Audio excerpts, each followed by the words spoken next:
जय श्री राम दोस्तों। युधिष्ठिर के यज्ञ में शामिल हो भगवान श्री कृष्ण द्वारिका लौट आए थे। उस समय द्वारिका की शोभा इतनी न्यारी थी कि उसके सामने इंद्र का स्वर्ग भी फीका था। इंद्र को इससे बड़ी ईर्ष्या होती थी। उस समय इस नगरी को देखने अनेक देश के राजा और कुछ देवतागण द्वारिका पधारे थे। सभागार में सुधर्मा के साथ भगवान श्री कृष्ण एक बड़े से आसन पर इन सभी राजाओं के बीच घिरे बैठे थे। अचानक नारद जी प्रकट हुए। नारद जी ने भगवान को अभिवादन की औपचारिकता पूरी की, फिर बोले, देवताओं के बीच आप ही परम आश्चर्य और धन्य है।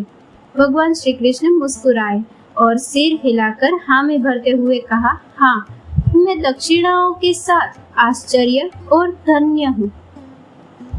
नारद बोले, मुझे अपने प्रश्न का उत्तर मिल गया, मैं तो चला। नारद जाने को हुए। वहां उपस्थित राजाओं और देवताओं को कुछ समझ में न आया कि यह पहेली क्या है। वे बोले, भगवान, यदि गोपनीय न हो तो हमें भी बताइए कि यह क्या है।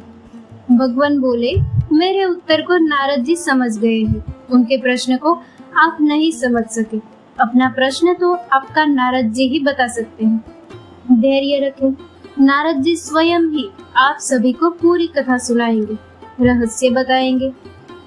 भगवान का आदेश पाकर नारद जी ने प्रसंग बताना शुरू किया और बोले, एक बार मैं गंगा तट पर टहल रहा था तो मैंने एक पर्वत जैसे बड़े आकार वाला कछुआ देखा। उसका आकार देखकर मैं चकित था। मैंने उससे कहा, तुम्हारा शरीर तो अचरज में डालने वाला है। हे महान आश्चर्य वाले कछुए, तुम दिन रात पवित्र गंगा जल में रहते घूमते हो, तुम धन्य हो। मेरी बात सुनकर कछुआ बोला, ऋषिवर, मैं आकार में बड़ा हूँ तो इसमें क्या आश्चर्य, और मैं कहाँ का धन्य हो गया। धन्य तो माता गंगा है, जिसने हम जैसे लाखों कछुओं समेत करोड़ों जीव जंतुओं वनस्पतियों को अपने भीतर शरण दे रखा है। उससे बड़ा आश्चर्य और धन्य कौन है। कछुए की बात मुझे भी सही। उससे विदा लेकर मैं सीधा गंगा देवी के पास पहुंचा। अभिवादन के पश्चात मैंने उनसे कहा, हे देवी, आप तपस्वियों की रक्षा करती हैं, परम पवित्र है, आप अपनी व्यापकता से आश्चर्यमयी है, आप सरिताओं में श्रेष्ठ है, आप धन्य है। मेरी इस बात से गंगा देवी कुछ प्रभावित नहीं दिखी। वह बोली, हे देवताओं के बीच झगड़ा लगाने वाले नारद, मुझ में क्या आश्चर्य। मेरी जैसी सैकड़ों नदियां समुद्र में मिलती है, उनका आकार बहुत विशाल है, वह आश्चर्य है और धन्य भी। देवी गंगा की बात भी अकाट्य थी।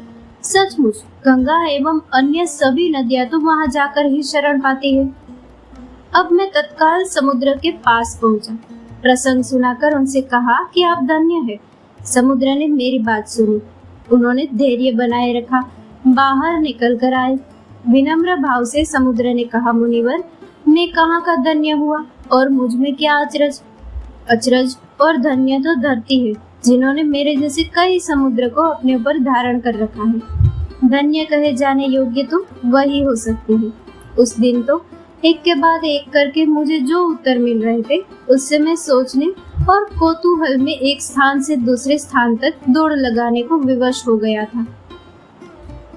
मैं तत्काल पृथ्वी के पास पहुंचा और बोला, माते, संसार के सारे आश्चर्य तुम्हारे ऊपर ही रहते हैं, इसीलिए तुम धन्य हो।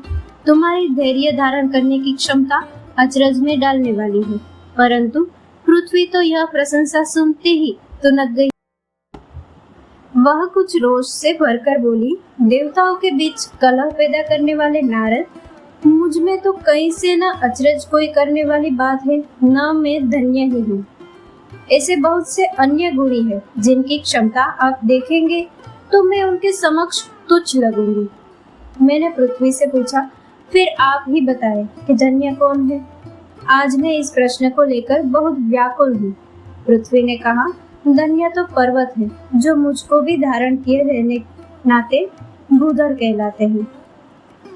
उन पर पवित्र तीर्थ स्थित है, देवी देवता और ऋषि मुनि बसते हैं।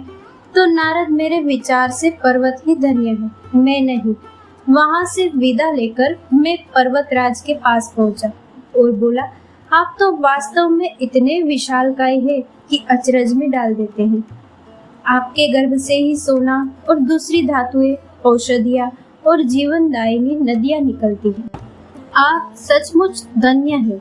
पर्वतराज ने कहा, मुनिवर, हम कैसे धन्य हो सकते हैं और हम में ऐसा क्या जो आश्चर्य में डालने वाला हो सकता है। धन्य तो जगत निर्माता ब्रह्मा जी है, जिन्होंने धरती, आकाश, समुद्र, नदी और पर्वत सब कुछ रचा है।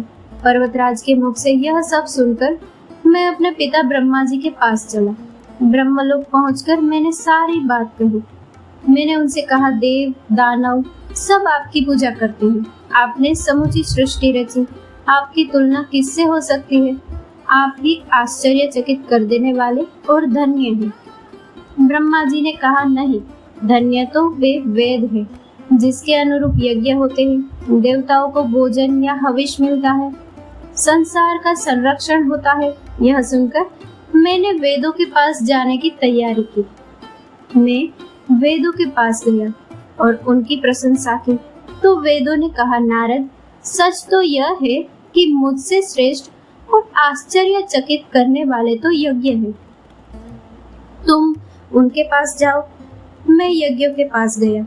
यज्ञ बोले, हम लोग के आराध्य तो भगवान विष्णु है, जो हमारी अंतिम परिणति है। हम नहीं, भगवान विष्णु ही समस्त आश्चर्यों के जन्मदाता और धन्य है। अब मैं भगवान विष्णु की खोज में निकला। भगवान विष्णु की खोज में आप तक पहुंचा और आपने बता दिया कि आप दक्षिणाओं के साथ आश्चर्य और धन्य है। निसंदेह ही दक्षिणाओं के साथ भगवान विष्णु ही समस्त यज्ञों की अंतिम गति है। तो अब इसी बिंदु पर मेरे प्रश्न का उत्तर मिल गया। मेरे मन की दुविधा समाप्त हो गई है। अब मैं अपने लोक जा रहा हूँ। यह कहकर महर्षि नारद अपने लोक चले गए। दोस्तों, इस कथा को लाइक, शेयर और हमारे चैनल को सब्सक्राइब करना ना भूलें। जय श्री राम।